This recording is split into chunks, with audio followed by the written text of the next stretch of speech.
2016 წლიდან გარემოს დაცვისა და სოფლის მეურნეობის სამინისტროს ველური ბუნების ეროვნული სააგენტო კოლხური ხოხბის, კაკბისა და გნოლის გამრავლების მიზნით ახორციელებს პროექტს, რომელიც ველური ფრინველების სადედე გუნდების გაზრდას და მიღებული ნამატის ველურ ბუნებაში გაშვებას ითვალისწინებს.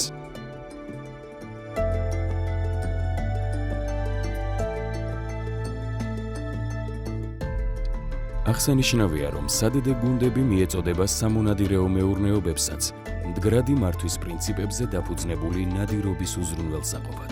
პროექტის დაწყებიდან დღემდე საქართველოს სხვადასხვა რეგიონში 80-მდე ლოკაციაზე ჯამში 6000 ფრთა კოლხური ხოხობი, 1600 ფრთა კაკაბი და 700 გნოლი ველურ ბუნებაში იქნა გაშვებული.